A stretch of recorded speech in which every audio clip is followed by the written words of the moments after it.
Dia buru-buru mengejar gadis itu dan memperingatinya. "Jangan masuk, mungkin bisa ada hal buruk yang akan terjadi." Tapi gadis itu tidak mempedulikannya, menyingkirkan lalu masuk ke dalam. Di waktu yang bersamaan, seorang pria yang mukanya sangat jutek muncul di hadapannya, dan dagunya ada sebuah bekas luka. Demi menolong gadis itu, Son Jin mengikuti laki-laki itu masuk ke dalam elevator. Meski ketakutan, dia mengatakan ke pria itu, "Bila kau berani, aku akan lapor ke polisi." "Kau siapa?" Pria itu munculkan ekspresi yang kejam dan langsung mencekik lehernya. Dan di saat itu, dia tiba-tiba melihat takdir pria itu. Dia buru-buru oleh seorang, lalu memasukkan ke dalam koper dan membawanya pergi. Tidak menunggu berkata, elevator pun sampai, dilempar keluar dengan keras. Suaminya pun muncul dan langsung memeluknya. So Jin panik, dia berhenti, berkata kepada suaminya, pria di lantai 7 itu akan mati. Tapi suaminya tidak percaya, mengatakan dia tidak akan terjadi apa-apa dan memberikan obat. Berkata setelah tidur semuanya akan menjadi baik. Di tengah malam, So Jin terbangun. Dia pergi ke lantai 7 dan mendengar suara yang dikeluarkan oleh gadis itu dari dalam. Dia buru-buru ingin membunyikan bel pintu. Tiba-tiba mendengar suara pintu. Dia ketakutan langsung bersembunyi di tangga darurat. Dan saat itu seorang pria yang memakai topi menarik sebuah koper keluar melewati pintu. Dia menyadari orang itu bukan orang lain, tapi adalah suaminya sendiri. Besok paginya suaminya bersikap seperti tidak ada terjadi apa-apa. Bahkan membuatkan istrinya sarapan.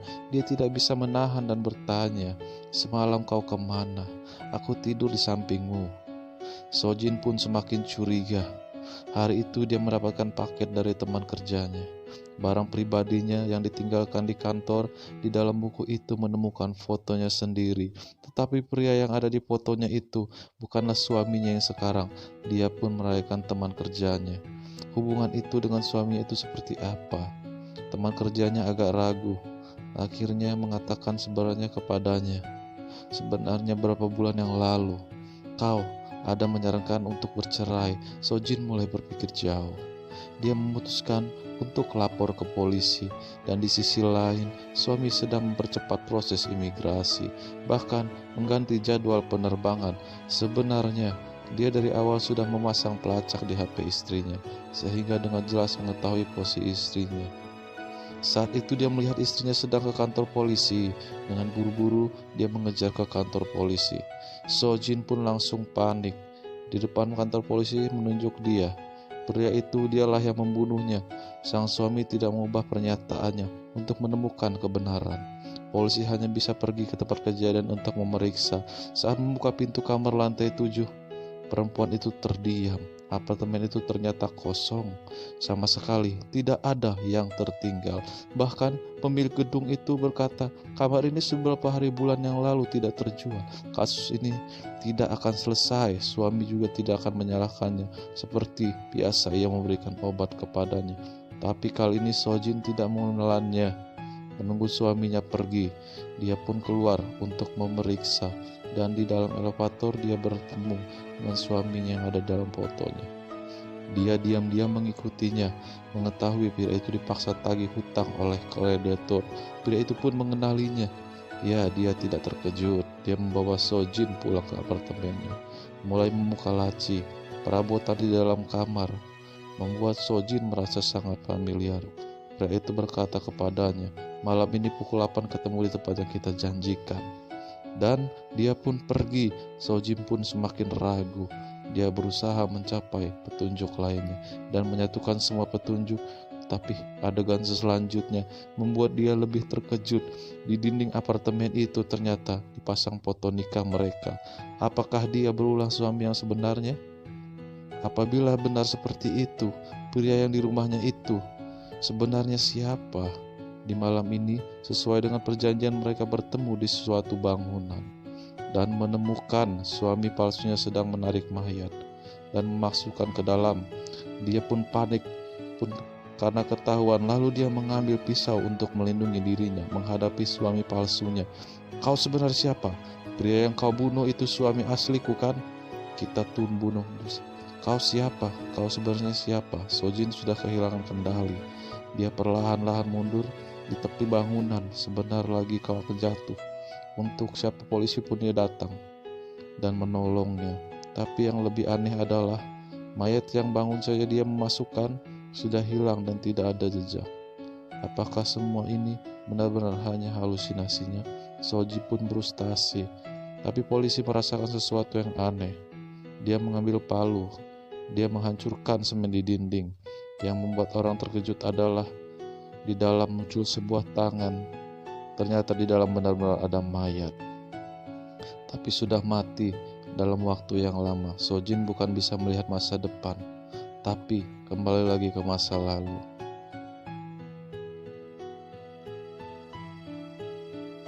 Di kantor polisi, suami palsu berkata dengan muka tanpa ekspresi, "Pria yang di dalam semen itu adalah pembunuhnya." Pria itu dan Sojin barulah pasangan suami istri yang sebenarnya. Dan dia sendiri adalah kakak adopsinya Sojin. Nama aslinya ada Sun Wo.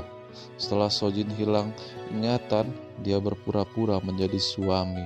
Tujuannya untuk membohongi dan mendapatkan kompensasi dari asuransi. Tetapi Sojin sebenarnya hal itu bukanlah yang sebenarnya. Dia ingin lebih mengetahui hal itu. Sun Wo pun tidak ingin membicarakannya lagi. Sampai di sini saja. Sojin pun pulang ke rumah.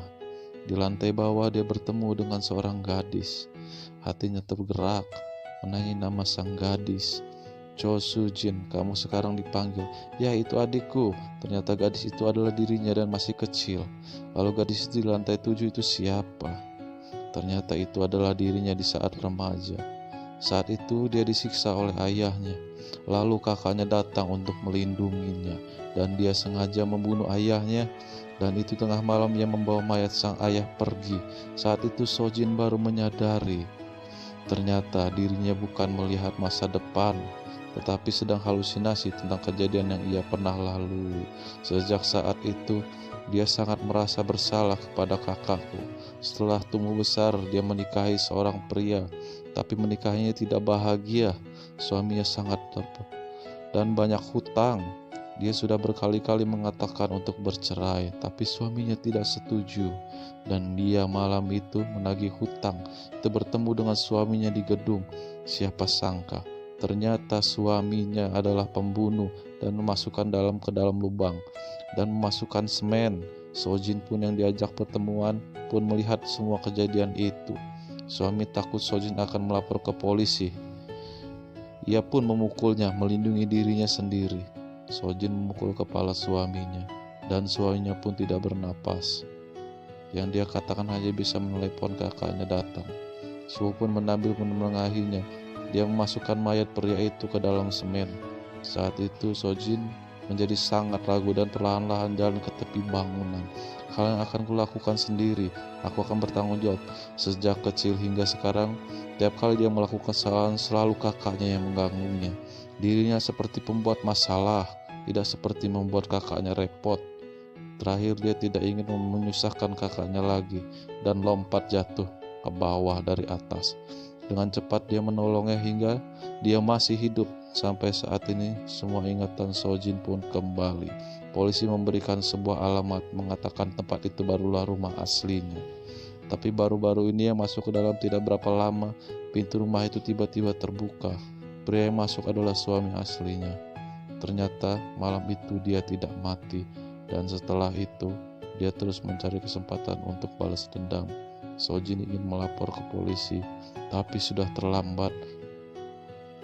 Pria itu tanpa berkata-kata langsung memukul kakinya dan menyirami bahan bakar, lalu menyalakan api sehingga rumah itu terbakar. Polisi yang datang pun untungnya tidak sempat menangkapnya, tapi Sojin yang terluka tidak bisa bergerak untuk kabur. Saat itu Sun Wo datang lagi menyamatinya. Di saat itu dia tahu Sojin dalam bahaya. Diam-diam keluar dari kantor polisi dan langsung pergi dengan cepat. Tapi bara api semakin membesar. Dia tidak bisa kabur keluar, hanya bisa menunggu pertolongan dan menangis Sojin. "Apakah kamu itu? Aku sangat minta maaf. Aku akhirnya menginginkan semuanya. Tidak apa-apa, kamu juga tidak menginginkannya." Di saat Sojin sudah siuman, Polisi berkata kepadanya, Sunwo sudah mati. Sebelum dia mati, dia menggunakan tubuhnya untuk melindungi Sojin. Di akhir cerita, Sojin pun sendiri di tempat yang mereka sudah janjikan. Sunwo selalu hidup di dalam hatinya. Dan kenapa bisa ada 2 foto nikah? Karena mengikuti tradisi. Sebelah kanan pengantin adalah pengantin pria, dan keluarga adalah berdiri sebelah kiri pengantin. Tidak perlu menikah lagi ya.